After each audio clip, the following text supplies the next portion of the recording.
cocorico. Taisez-vous, voyons. Tous les yeux se tournent vers le chauffeur, qui sort du camion en hurlant sur son collègue.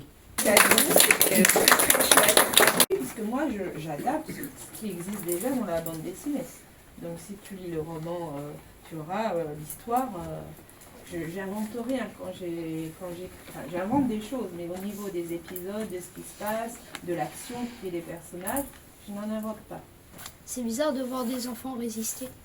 Il y a un site internet des éditions du Lombard. Les éditions du Lombard, c'est les éditions qui ont édité la bande dessinée.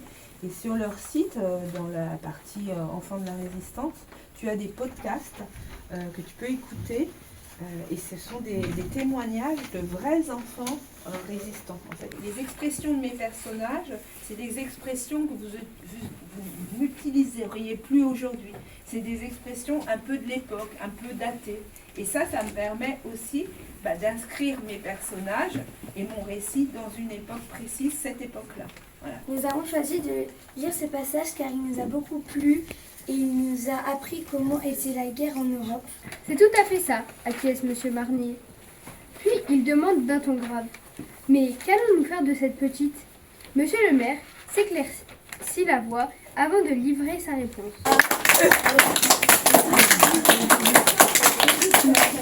Comment avez-vous fait pour assembler des parties vraies et d'autres inventées ? Marquez la page. J'ai déjà écrit quelques chapitres.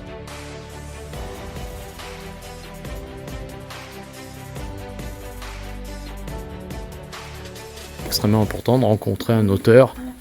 Ça permet de donner encore plus envie de lire le livre peut-être. Donc on peut savoir comment est fabriqué un livre, on va dire, plus les détails. Oui, parce que on voit quand on la lit tout seul ou avec quelqu'un, l'histoire elle a un sens, mais quand on la lit avec l'auteur, on voit son point de vue, on voit ce qu'il nous dit, on voit ce qu'il a marqué, son personnage préféré, on voit le livre d'une autre manière après quand on le lit. Aussi déjà, quand on lit le nom de l'auteur, on n'a pas l'auteur en question. Quand on le voit, du coup, on sait qui c'est maintenant. Donc c'est extrêmement important de rencontrer un auteur. Oui. Voilà. Donc vous êtes heureuse d'avoir rencontré Cécile Jugla qui vous a donné envie de lire la suite. Oui. Parce que Benoît, il est très très fort pour justement aussi faire... c'était lui qui avait trouvé dans des archives la bonne image de machine pour vraiment la représenter la plus précisément possible. Et donc c'est Benoît qui m'a expliqué ce qu'était cette machine, à quoi elle servait, et j'ai pu en parler dans mon texte de roman.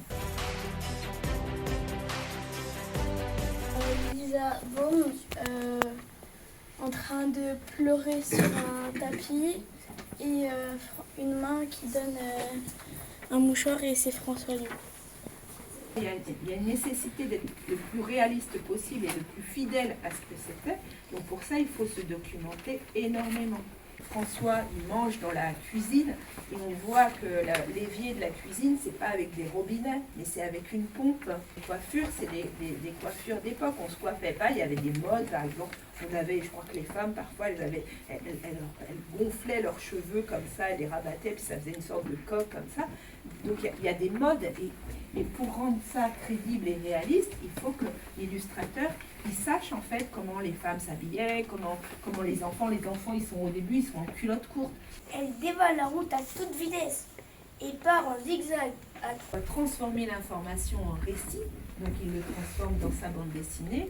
Il utilise des personnages pour faire passer des choses, des positions. On va avoir à un moment donné, plus tard, on aura un personnage qui est assez ignoble, qui pense qu'à eux, qui sont individualistes, égoïstes. Et là, la preuve, ils abandonnent la jeune fille.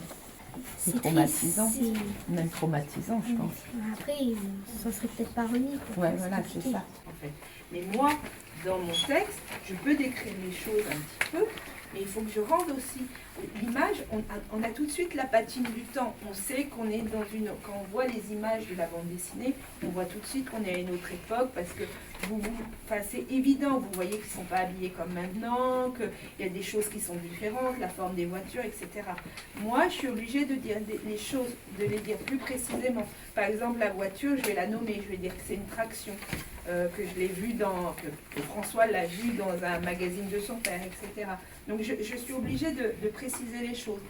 C'est pas toute la même apparence. Par exemple ici, c'est ce qu'on appelle une image délivrée, et on a enlevé tout le décor qu'il y a autour de l'image. Celle qui met en page le texte, qui fait le choix des images et d'où elle les place dans chaque page, et si elle les détourne ou si elle, par exemple, si elle les met comme ça dans des cadres avec du blanc autour, parfois ça peut être l'image, elle peut aller, ce qu'on appelle, c'est une image ici à la coupe, donc elle va jusqu'au bout de la page, il n'y a pas de blanc.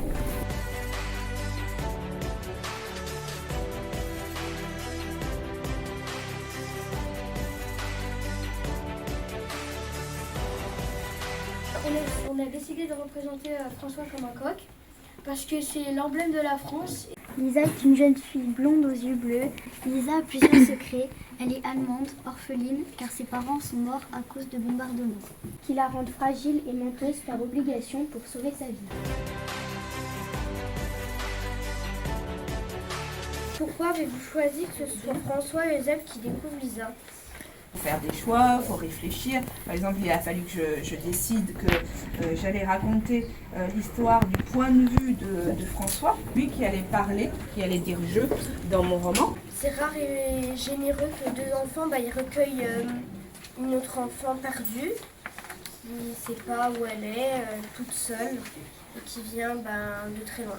Avant, où il avait tout le temps peur et tout, et après, où il devient résistant.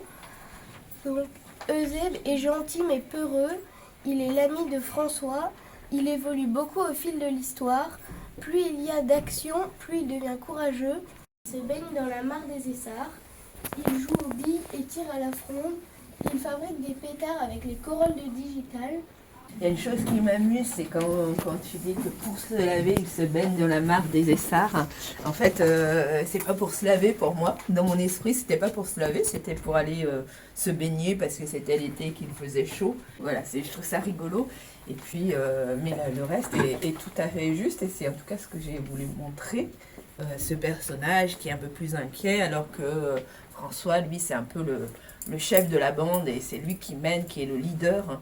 Et Eusèbe, lui, par contre, il est un peu plus timoré, mais il est aussi plus raisonnable. Cocorico.